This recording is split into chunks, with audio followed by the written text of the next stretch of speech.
Hi, this is ESPN's Dave Lamont, and you're listening to the Sports Objective Podcast, the unofficial podcast of the Pirates.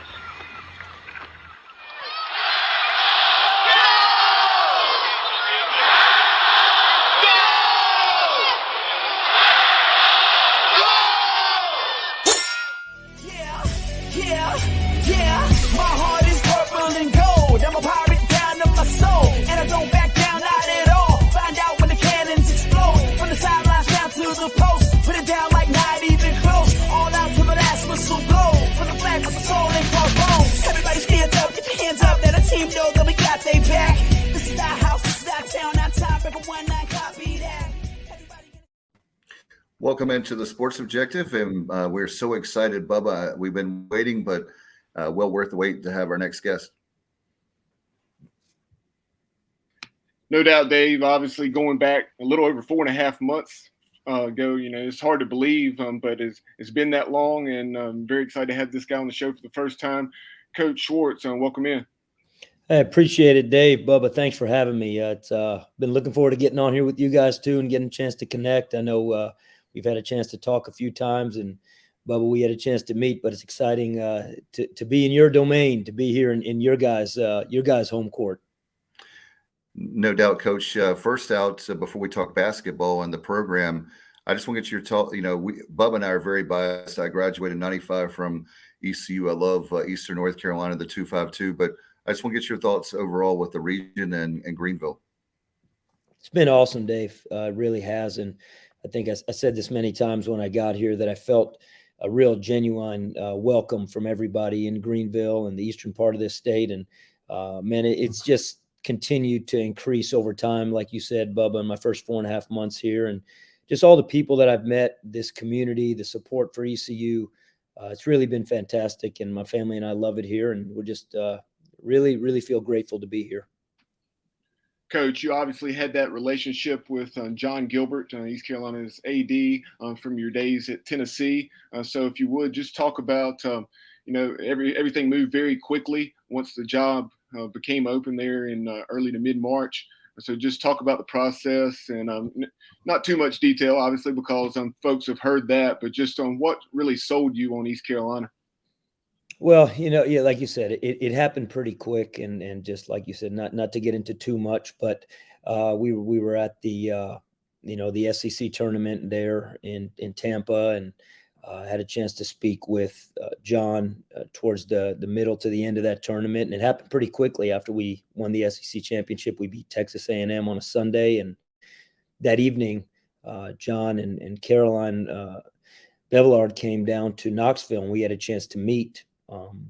So, from that standpoint, everything happened pretty quickly. And again, I'm very appreciative of that. We were getting ready to play Longwood in the first round of the NCAA tournament on Thursday. And we went ahead and did kind of a pseudo press conference, a virtual press conference, and the rest is history. And we went on. And then the following week, fortunately, in terms of being excited to be here, I was here the next week, but unfortunately, we ended up losing in the second round to Michigan on Saturday in a game. So our season ended at Tennessee, and I was able to come here to Greenville. But, the things that really excited me, Bubba, were the people here, the leadership here, as you said, relationships that I had with John Gilbert and Ryan Robinson and Caroline Bevillard prior from their time at Tennessee, the people here, everything I had heard and read about Dr. Rogers and heard John Gilbert speak about him as just an incredible leader and chancellor of this university. And so that was so exciting. And, he spoke with Coach Barnes, and the way Coach Barnes raved about his conversation, with Chancellor Rogers was really exciting. I mean, he said, Mike, I've talked to a lot of presidents, a lot of chancellors, and he said that's as good as I've ever spoken with in terms of his vision and what he wants for the university and athletics, and specifically you and the basketball program. So those things were paramount, Bubba. And then just this program, this basketball program, this university, the fan base here, as important as anything in terms of a passionate fan base that loves ECU and supports this school and supports this athletic program. And when you put all that together, the relationships, the conference that ECU is in, the American Conference, the facilities we have here, just an unbelievable opportunity. And I still feel like that, and even more so today. Coach, that very thing with when you're talking about facilities, I know that one of the questions I'm really excited about Pirates Unite. One of the things that, not to give my age away, but the last time the Minges was renovated, I was a senior in college in 1995. So can you talk about things that you want to see as far as not only we're going to talk about that in a second about fundraising, but how can we, as fans, help you? And then as far as Minges with the Pirates Unite, what do you see for improvements to the arena? Well, when I got here, Dave, obviously I got here a little bit late. So in terms of probably being a big part of Pirates United and Minges Coliseum, I don't think it's at the forefront of it. And I think that's okay. I think there's a lot of things that all sports need, from football to, I know swimming is getting a great facility. And I think all the student athletes here need the best. And I think that's what Pirate Unite is doing, and is doing it for all sports. When the time comes and when we have ability to enhance, whether it's Minges or our practice facility or a locker room or lounge and things like that, I think, unfortunately, college athletics, when you look at NIL, you look at the transfer portal, you look at all the things that are happening, it's always been somewhat of an arms race and keep up with the Joneses facilities-wise. That's just the nature of it, especially the higher and higher that you go in terms of competition. But specifically to Minges, I think obviously any kind of modernization will help. Anything we can do, from talking with John Gilbert and Ryan Robinson and JJ McLam, guys that really have a vision, and some of the great supporters that have come through and want to see things done to Minges, a lot like yourself, Dave. I think you talk about the seating. If you could get seat backs around the entire lower bowl, I think that would mean a lot. Seems like the trend these days is to have some kind of gathering area or some kind of social area where fans can, eat and socialize and watch the game, and not necessarily just be in a seat the entire time. They could kind of move around a little bit in a specific area. So I think those two things would be probably pretty nice in the lower half of the arena, and I'm sure fans would appreciate that. And then the only thing I could tell you, I haven't been in there yet, and I know it gets loud. I was in there as a coach at Tulsa, but I will say, looking up at the speakers, those look like those went in there probably the day that building was put together. And so I'm sure the audio system, I heard John talking about the audio system in Dowdy Ficklin, and I know they're excited they're replacing it. So my guess is probably audio could be helped in there just based on the way the speakers look on the ceiling. No doubt. Hey, Bubba, I know that would be perfect for you, the moving around part like Coach talked about. Bubba doesn't like to sit down in his seat very long, Coach. So I think the Rosenbaum section would be perfect. Yeah, we can name it that, Bubba. We can name it the Rosenbaum Lounge. No, I'm actually, I don't roam too much, but I like to get somewhere. If I'm in that lower bowl, I like to be on my feet making some noise. Even though I'm 41 years old, sometimes at the games, I'm acting more like I'm 21, and that's a good thing. But one of the first orders of business once coming on board was obviously assembling a staff. So if you would just talk about that, because I know a lot of the guys you brought on board, in fact, I mean, pretty much every single one of them, you had some experience with in the past, be it at Tennessee, Texas, Miami, et cetera. Yeah, really excited about the whole staff, Bubba. Everybody here, from the assistant coaches to the staff, couldn't feel more fortunate and grateful for them to be here and have chosen to come to ECU. But Jake Morton, one of our coaches, we were together for 4 years at Miami, and we built a top 25 program there together. Frank Haith was the head coach, and he was with me there, and I saw firsthand what a great coach he is and what an even better person he is. We went to the NCAA tournament. From there, he went on to Western Kentucky, where he worked with Ken McDonald, and they built an NCAA tournament team there.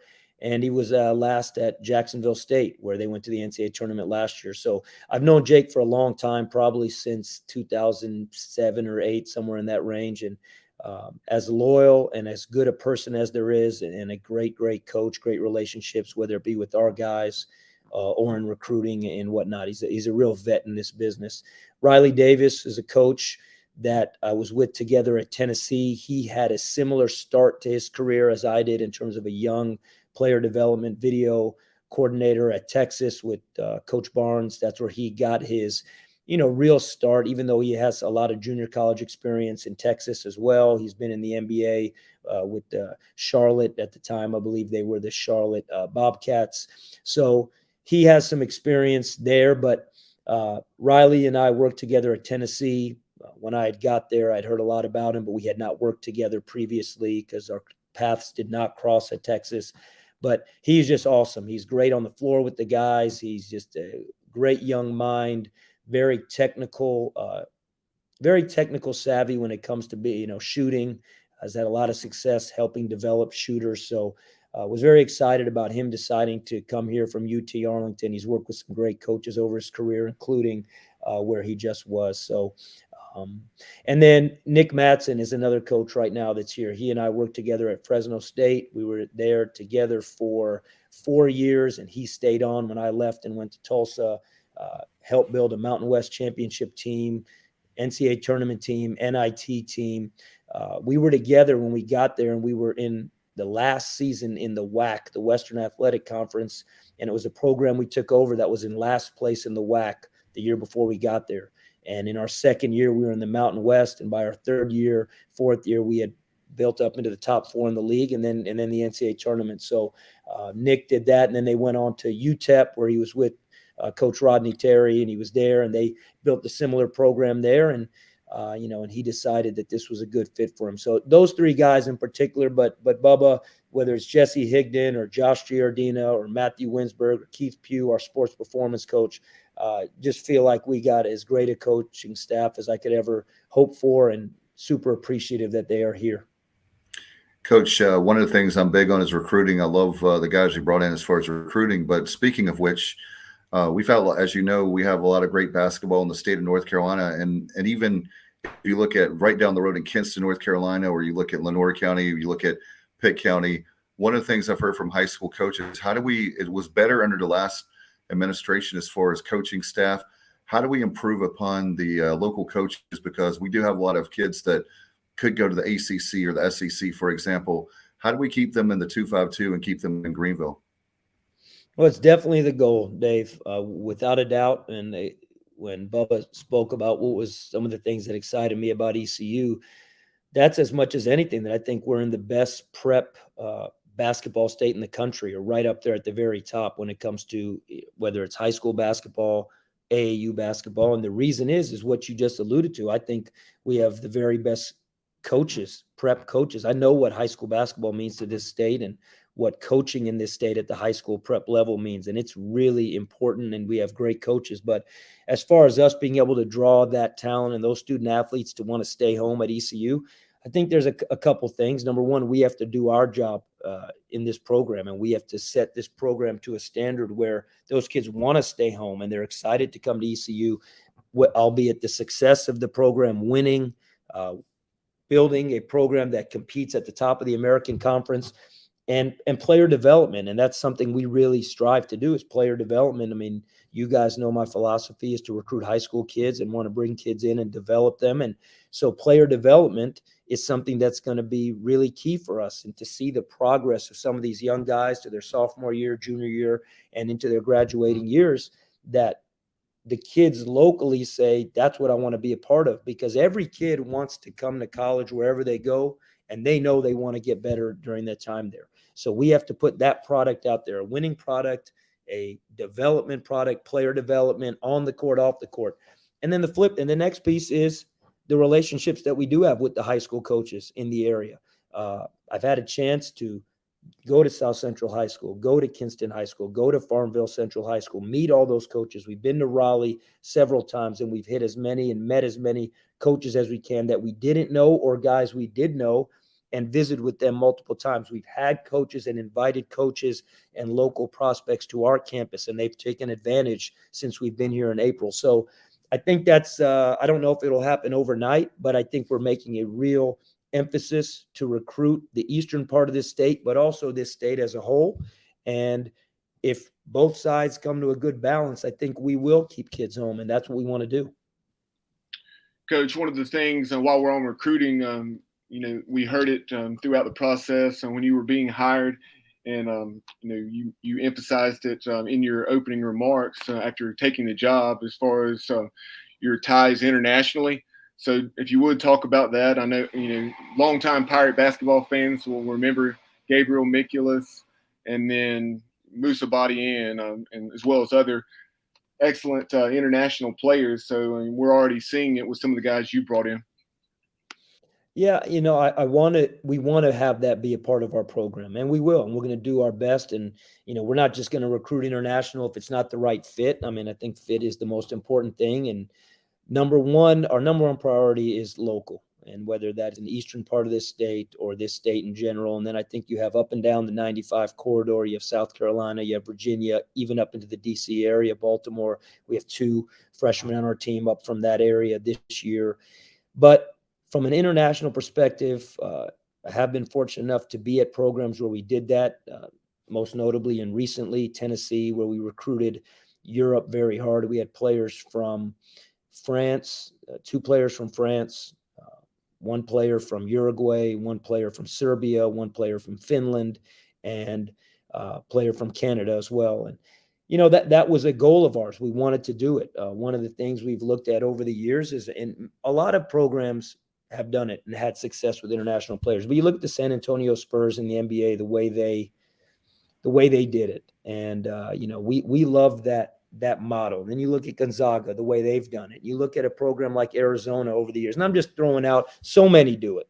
I couldn't even begin to name it, but that was a blueprint we wanted to take shape at Tennessee. And when we got there was 1 player from Canada on the roster, and he had come the first year that Coach Barnes was there. And by the time we left, and by the time I got here and going into Coach Barnes now will be his 8th year, we had all those international countries represented. And I think what it really is good for, Bubba, it's a great cultural piece. There's a lot of things that really balances well with the team when you have guys from different countries and mixing and matching, and it builds a great team chemistry. And we've kind of started that slowly but surely here with Quentin DeBunge and Benjamin Biella and Valentino Pinedo, who's not here yet, but he's with his Spain national team right now playing overseas. Coach, one of the things while we're on recruiting, I want to talk about your philosophy on high school versus portal. It was very refreshing, surprising in the world we live in. And I know we're in a wins and losses business on you can microwave things, you can do transfer portal. But can you talk about your philosophy? I was really happy to hear about that very thing of going the prep side of going to high school, player development. Can you talk about that? Yeah, it's just I think we got to do it the way that we want to build it and that we think will be successful, and that gives us the best chance to be successful. And that's our vision. Now, Dave, I'm the first to say it. If we have to adjust and look at the portal more, this is all ever changing. We're 2 years into this immediate eligibility, one-time transfer rule. So I think it's all up in the air in terms of how it will play out year 2, year 3, and so on and so forth. But from the beginning, and we had this philosophy at Tennessee as well, and everywhere, in my opinion, where we have built a program, whether it was Fresno State, where we took a program that was not in the place it wanted to be and took it to a team that made the NCAA tournament. Tennessee was no different when we got there at Tennessee. And these are being there from year 1 or year 2, programs that maybe weren't where the expectation was, and within an X amount of time, we did it with the philosophy of doing it through high school players and players that would be there for 4 years, hopefully, 3 years. And if someone left early, it was because of a positive. It was because maybe they had a chance to go professional or they had a chance to achieve something. But for the most part, at Tennessee, Fresno State, and everywhere I've been, Miami, where we took a team, again, that was coming from the Big East into the ACC. And when they were in the Big East, they were in at the bottom of the Big East.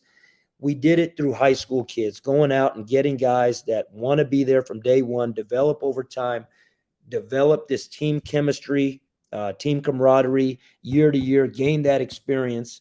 And again, no problem going to the transfer portal. It's a good thing. We have 2 players from the transfer portal right now on this roster, but they both have 3 years, Dave. And that's another thing. If you do go, what we didn't want to do this year, and we could have, is go get a bunch of guys that could play 1 year eligibility, 2 years eligibility, come in, quick fix. And I don't know what that would have led to, but that's not how we wanted to establish the foundation and try and build this program. Because again, I think there's a big difference between a good team and a good program. I think a good team doesn't necessarily equate to a strong program, but I think a strong program usually equates to having a good team. And we want to start with the program piece first and foremost. Coach, before we talk about the implementation of your culture and how guys on this roster have been getting acclimated over the last 3 or 4 months, just if you would, just talk about these guys that were returning. Guys like Luigi DeBow, Javon Small, etc.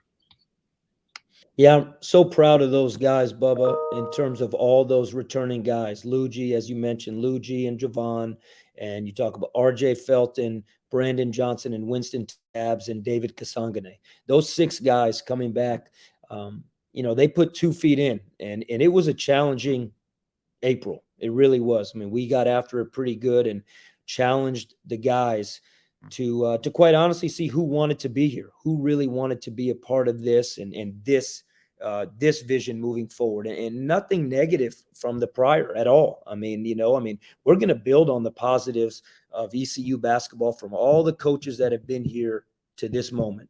And that's why I'm fortunate enough to be here. There's a lot of good stuff that's happened here, but those 6 guys decided that they want to take a chance and jump in with this new coaching staff moving forward. And, I got a lot of admiration for them. I'm really proud of them. They've done a great job, all 6 of them. Because you know what? I said this to the guys the first night that I met with them when I came to campus, and every single player was here. Every single guy. No one had left. Maybe Tremont and JJ Miles were the only 2 that weren't a part of that meeting that were on the roster from last year's team. And they had decided to leave prior to me ever stepping on campus. And I believe they had decided not to return, one via graduation and one decided, Tremont, to pursue professional career. And obviously Vance graduated and he moved on because of eligibility. But I said to every one of them, we want all you guys to stay. I said, you guys are ECU Pirates. This is our team. This is not my guys, your guys. It doesn't work like that. You guys are ECU Pirates. We want all you guys to stay, and we want this to be our team. And just kind of over the course of those next 4 weeks, the guys that wanted to be a part of this did. And those 6 guys that we just spoke about, Bubba, they've done a great job, and they've set a great example for the new guys coming in, and excited they did decide to stay. Coach, let's talk fundraising. Bubba and I have come up with the idea that we would love for people, and hopefully you two, to join us. But for the football team and obviously the baseball team, including women's basketball, Coach McNeil last year, they have their own fundraising thing. We want to do a tip-off dinner. I hope that we can. I know I'm putting you on the spot here, but we want to help you out any way we can in the basketball program. In fact, the guys you're talking to right now are 2 of the biggest ECU basketball fans there are, and we don't want to wait another 20 or 30 years before we make the NCAA tournament. I was a sophomore the last time we made the tournament. So what can we do, things like that, to help you out to raise money for the program? Well, thanks for saying that, Dave. And Bub, I appreciate that, man. Your guys' support is awesome. And I want to say this before we go to that. A lot of people, Dave, they even in this conversation a little bit, how are you going to get it to where we once were, or how do you, this is a challenging job. Everyone has said that. And, winning is hard. Winning is challenging no matter where you are. It doesn't matter where the program was, where it is. It's always hard to win. But I'll say this, and I'm very proud to say this, that there's a lot of universities, Dave, that have never been to an NCAA tournament. There's a lot of programs out there that have never tasted postseason success, that have never had an NBA player and things. So is it the recent history in terms of NCAA tournament and postseason success that we want? Obviously not. And we're all in it together, and everybody's striving for it. But this program has 2 NCAA tournaments, and that's 2 more than a lot of schools. So what we're going to do is we're going to build on those positives from those coaches and all the coaches that have built to try and get back there. And we're going to carry the positives and move that thing forward. And that takes you to stuff like you just said. It takes you to fundraising and things we can do to enhance the program, whether that fundraise, whatever area it can be allocated to. So I think some things that I've been a part of that have been very successful are really big community-wide dinners, community-wide events where either the basketball team, the men's and women's basketball team, multiple sports, as you said, baseball, football, where we all get together, and it turns into really an ECU student athlete where you get a chance, meet, greet, have a great night with families, great night with fan base, and hopefully we can raise some dollars for all programs. The other one that I think is cool, Dave, is a golf tournament. I haven't had a chance yet to wrap my mind around what it would take to do one here, but I was a part of one at UT San Antonio, who will be in our conference soon.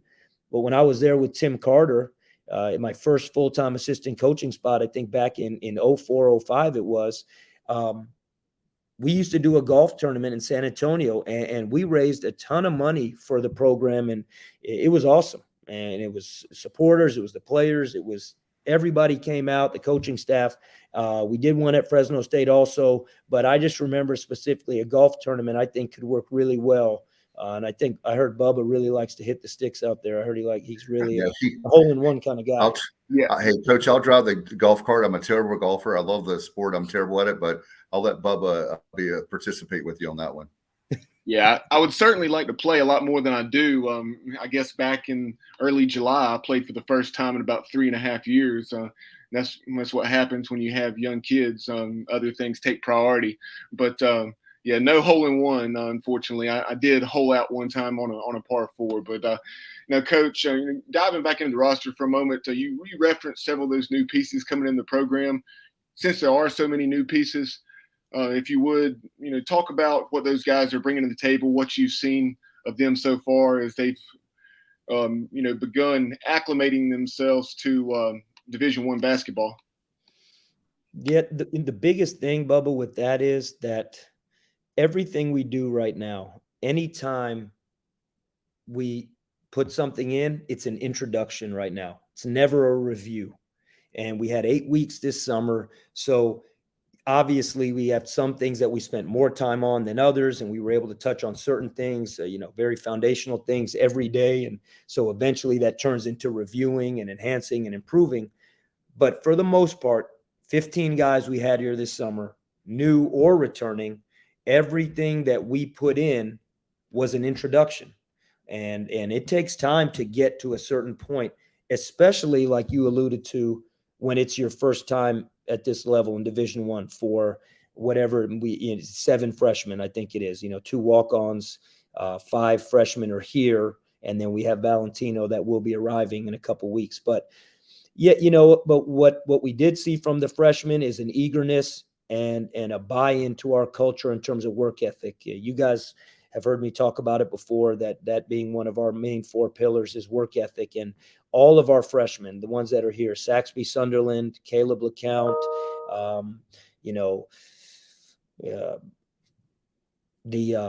Ezra Osar, the freshman, Elijah Jones, the freshman, those 4 freshmen. And then you got Colin McKenzie and Jackson Ellingsworth, 2 other walk-on freshmen, Jackson Ellingsworth being from West Carteret right there, in Morehead City. So all those guys bought into the culture of the work ethic and the time in terms of how we want to practice and what it takes to be good outside of practice. And really proud of the way they did that. Jaden Walker, Quentin Tabunje, and Benjamin Biella, the 3 transfers, 2 of them, one from Tennessee, one from Iowa State, and then Benjamin from South Plains College, the junior college. They have had a taste of it a little bit at a high level. All have been coached by really good coaches, whether it's Coach Barnes at Tennessee, Steve Prohm, TJ Otzenberger at Iowa State, or Steve Green at South Plains College. All 3 had a taste of what it is to be at this level. But they came in also and tried to get to the next level because understanding they were at the forefront now. They had to provide leadership to 5 freshmen out on the court. So that's the biggest thing, Bubba, is that they bought into the culture and bought into the way we want to do things. We got a long way to go execution-wise, and, we got better this summer. Some guys really excited us about potentially what they could do to impact the team as a freshman or a first-year guy. But we got a long way to go to get where we want to be. I've heard you talk about how Ezra has excellent ball handling ability and then also a nice perimeter jump shot. I've heard Brandon Johnson, he's kind of developing that aspect of his game as well, correct? Yeah, he is. Brandon has shot the ball really well, and it was a real big emphasis when we got here in April. You look at his skill level. He's a really, really bright. He's a bright person, and he's a very high IQ basketball player. He's got a feel. So being able to play through him when he's in the front court is something that we're hopeful to be able to do, where he can lead the break, whether it's off a rebound, whether we can play through him because he's someone that can stretch the floor and is going to cause maybe some mismatch problems because he can't shoot the basketball. And then Ezra is the same thing. Ezra doesn't shoot it like Brandon does, but Ezra's ability to handle the basketball at 6'8", 240, he can handle it like a guard. The thing where we got to get him to is the point where he can make a jump shot consistently or keep the defense honest, even if it be from 15, 17 feet. It doesn't have to be from behind the arc, but that's where his improvement has to keep coming. But both those guys excited about their perimeter skill for front court players. Coach, as far as one thing that comes off the cuff, I was just thinking about is the fact that Bubba and I have discussed the last couple of seasons about, I know every season's new, but we are so close to winning ball games. And if maybe, say, a couple 3-pointers here or there, how about the 3-point shooting? Have you seen that improve since you've been here? As far as our team improving? Yeah.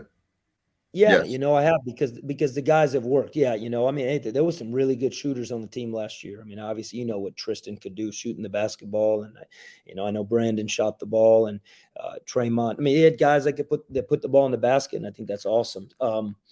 When we got here, I do feel like we have a chance to have a handful of guys that will be green light 3-point shooters that can shoot the basketball with consistency and efficiency. How that translates to once we get into season. I mean, none of us are going to know until we get there, but we have seen a lot of guys improving over the summer. Again, player development is it's really the foundational piece of our on-court basketball side. Defense and player development, I would tell you, are the two things that we're really going to hang our hat on. Obviously, there's so many important components, but the commitment to those two areas was every day this summer. Guys, not only when we were with them, but they understand the importance of it and understanding how hard you have to work. And it's not easy to become a good shooter. It takes time. It takes commitment. But we had guys, I'd venture to say this. Brandon Johnson was, I believe, 3 for 14 from 3 last year. I believe that was his statistical line from behind the arc or somewhere in there. He didn't make a lot of threes last year. He'll do a lot better this year shooting the ball. And I don't say that because of where he was or what he did, but he has put the time in to become a good shooter, and we want him to be and trust him as a shooter. And, we're excited about him and many of the other guys, the way they've worked to keep the floor stretched and shoot the ball from behind the arc. Coach, one of the things I've noticed on social media as well as on the practice uniforms is the use of the script Pirates. So if you would just talk about your seemingly love of that logo and incorporating that into things, because growing up as a Pirate in the 80s and 90s, that's a logo that I was certainly very fond of. Well, it's awesome to hear. I'm glad that you like it, Bubba, and I'm glad hopefully Pirate fans, ECU fans all around, whether it's the 70s, 80s, 90s, or now that are excited about it. We love the Jolly Roger, obviously. I mean, I think we got one of the coolest brands and logos in the country, whether it's East Carolina in big block or ECU in big block. I think it all looks fantastic. But there was something really, really neat about the Pirate script.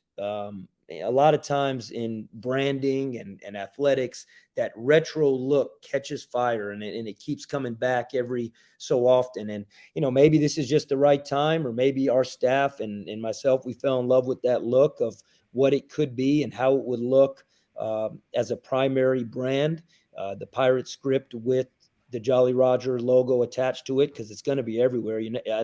Anytime there's that, it's going to be the Jolly Roger is going to be right with it. So, I just think we liked it, and I think it is a great logo, and I think it's going to look fantastic on any kind of, uniform or gear or apparel. And you know what? Most importantly, our guys love it. So they're excited and proud to wear it. And I hope the fans and I hope fan base like yourself and people that were a part of it back then are excited about it too. But we sure are.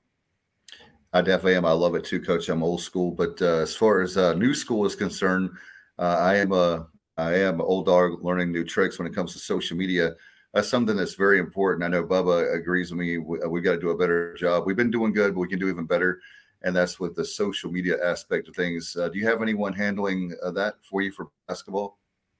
Yeah, that's a great point. We know, and I'm the same as you guys. I mean, I'm not super savvy with all that stuff. I'm trying to learn it and get better at it, and it is an important aspect because of really just media today, technology, and in the culture of the youth right now. I mean, it's such a big deal, social media. But yeah, we do. Whether it's people on our staff, whether it's people in the sports information department, I think everybody is coming to grips with the importance of it in different ways to be successful on social media. So I don't know, at the moment, we don't have one person totally solely dedicated for it. We're getting close to that. I think there's everything's still kind of coming together. I think we're actually getting ready to hire a new sports information director here shortly, and I think that will really help. But whether it's media, video, social media, I think we're definitely want to trend in that upward direction towards, how much we use it. And it is a big deal, just like you said, Dave. So we're excited to make it a big part of our program. Coach, final thing I have for you is on the scheduling front. Have heard some very exciting news. Going back to when you spoke at the Chamber of Commerce in Greenville at that luncheon, and it's very exciting to hear that SEC opponent's going to be coming to Minges Coliseum, and also playing them on a neutral court where we can allow our fan base, in other parts of the state to be able to have easier access to go to games. But if you would just talk about scheduling from the standpoint of the net, but then also, the amount of money that we have to put toward, bringing teams to Minges and how all that works. Well, the schedule is very, very close to being officially released. I mean, we're waiting on just one final signature from another university for it to arrive back in our hands, and when we do, the entire schedule will be released.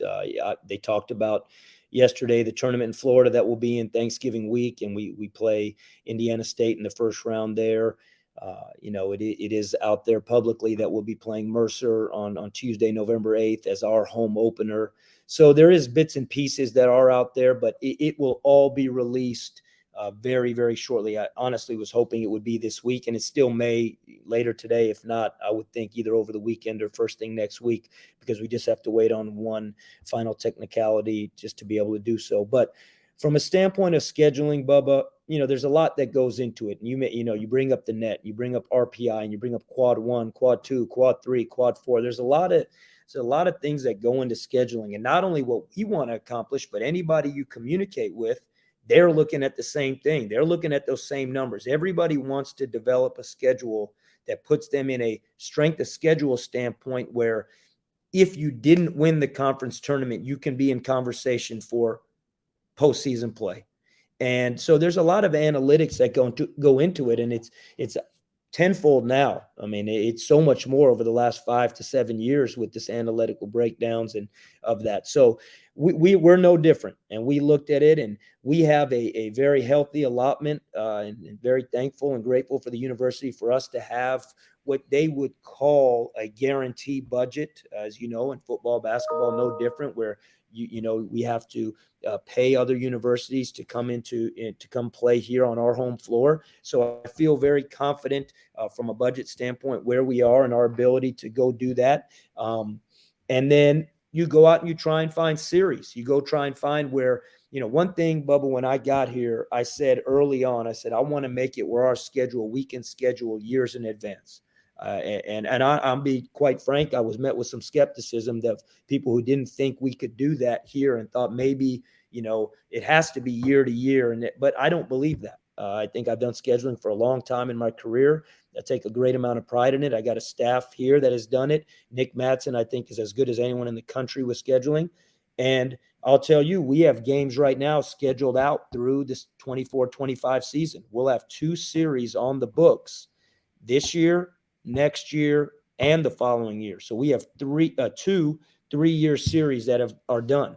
So we feel good about, because what that means is we're going to play in an MTE every year. We're going to play in a 3-game MTE every year. Could be 2.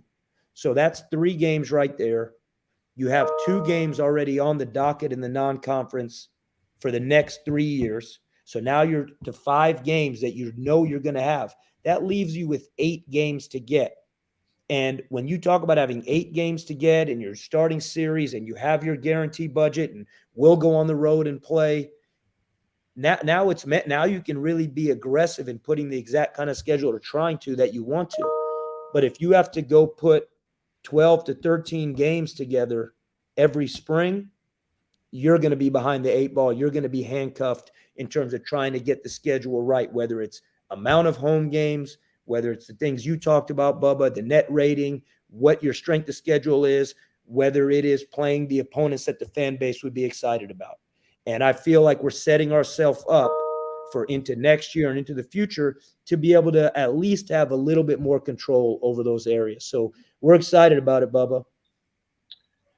Coach, I did think of one other thing that I meant to include when we're on the topic of the tip-off dinner, and that is you've referenced Bob Hodges, Blue Edwards, and some of those other East Carolina basketball alums. Talk about the headway you've made there in terms of reaching out to folks, getting to know guys, and obviously Blues just down the road at Green Central. Yeah, it's awesome. Like I said again, no, we have 2 NCAA tournaments here. We have a CIT championship. We have great players that have been here, players that are doing great things right now in their careers beyond basketball, players like Blue Edwards that had great career in basketball and are still coaching and doing awesome things in the state, in the game of basketball. So what we've done is Jake Morton is the head of our, we're calling it former player relations. And we are constantly just trying to drum up a relationship where guys want to come back and be a part of this program. We have an area that is in our practice facility that we're getting, I don't want to say remodeled, but we're kind of just redesigning it so that families and former players can just come watch practice anytime they want. And that is open. We want guys that were former lettermen here, alumni, to want to come back. And it doesn't always have to be for this formal event. We're going to do that. We're going to do the letter winner night. We're going to do dinners. We're going to do things where we bring back former players.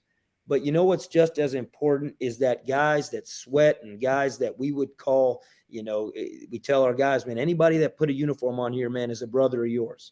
I mean, he's a guy that put sweat in, he put work in, sweat equity for us to be able to practice in this beautiful practice facility. We want those guys to want to come back whenever they want to be a part of this program. So we're just more of a constant reach out to develop these relationships. There's some people in town that were former players that we've had a chance to meet, and guys have come by my office and we've spent time together and we've talked on the phone. So I don't think it's going to happen overnight in terms of getting everybody back right away, but we're not going to stop until all former players, alumni know that this is their home. We want them back, and we want to create that. That's when culture gets strong, Bubba.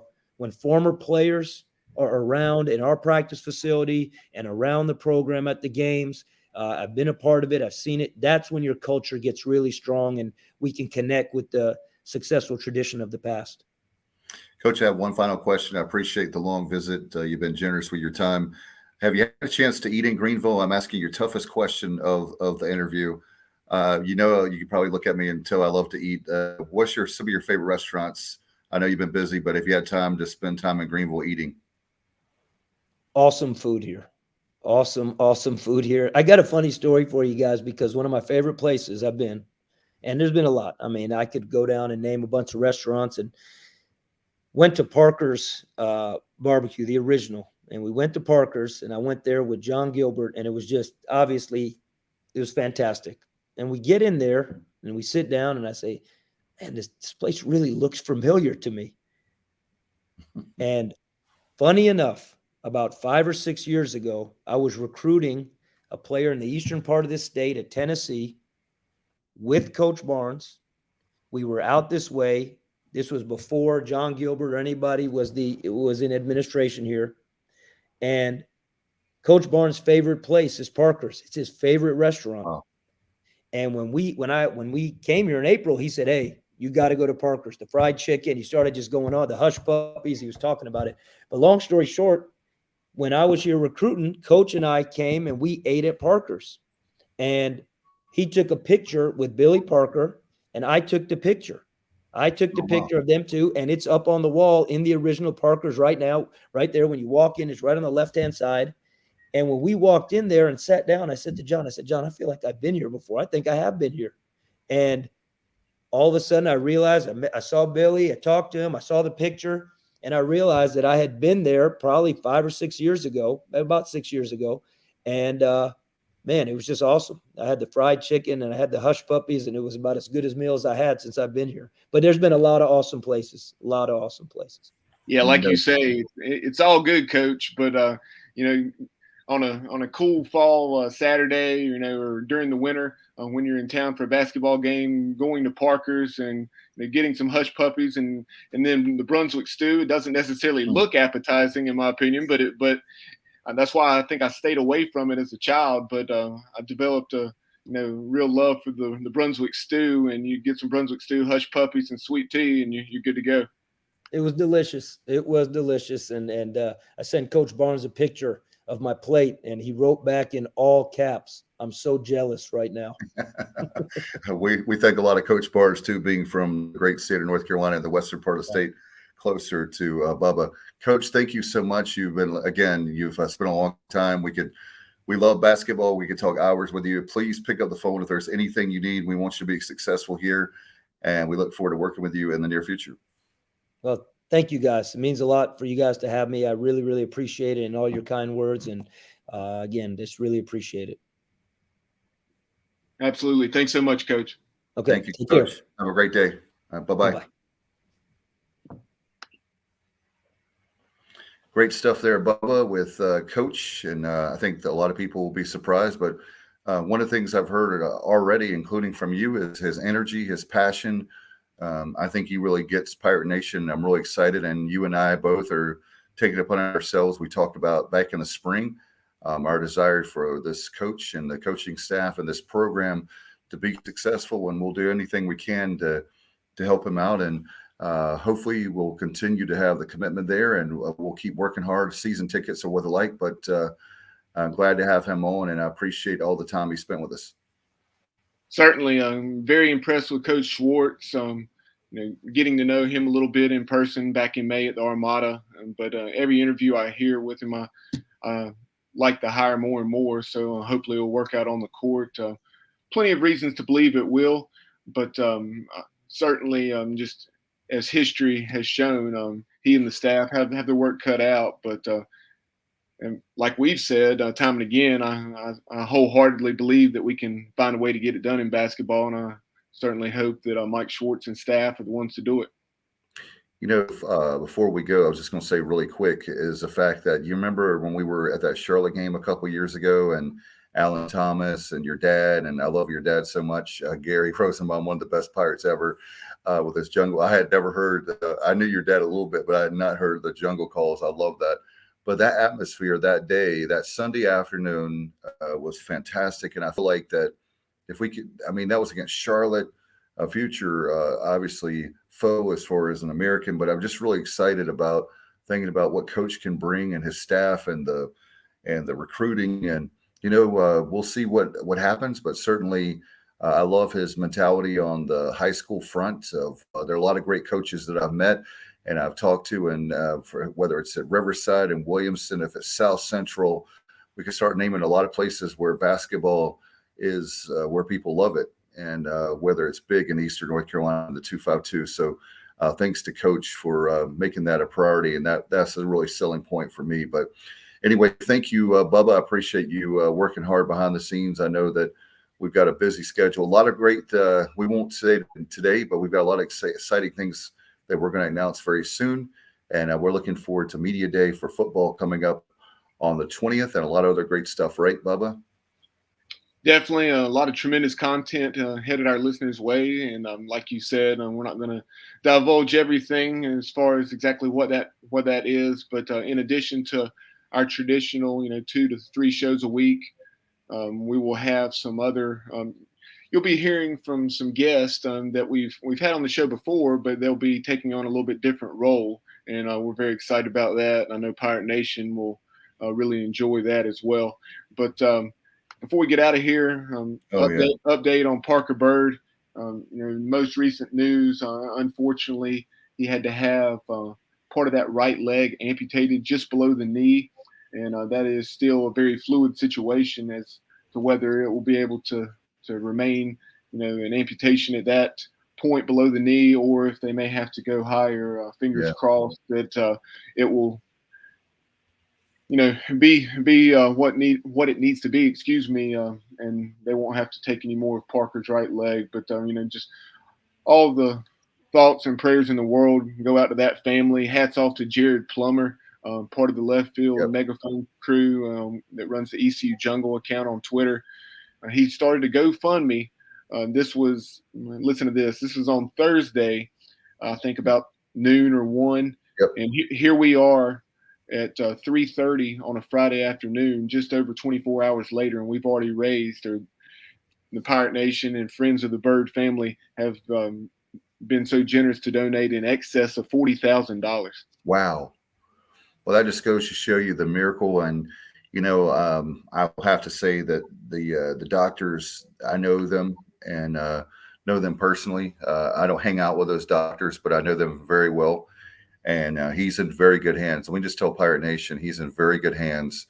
And to the point of, if it were me, my children, any of my family, if it's Bubba, Kyle, any of my friends, I would highly recommend the doctors he has. So, and nurses as well. They're working really hard for him, and we're just praying for him. And you were talking about the fundraiser. I want to give a shout out to Cliff Godwin, Class Act. You know how much same thing with you, Bubba, and everybody on the show brags about Coach Godwin. He gave towards the GoFundMe. How about the American Athletic Conference?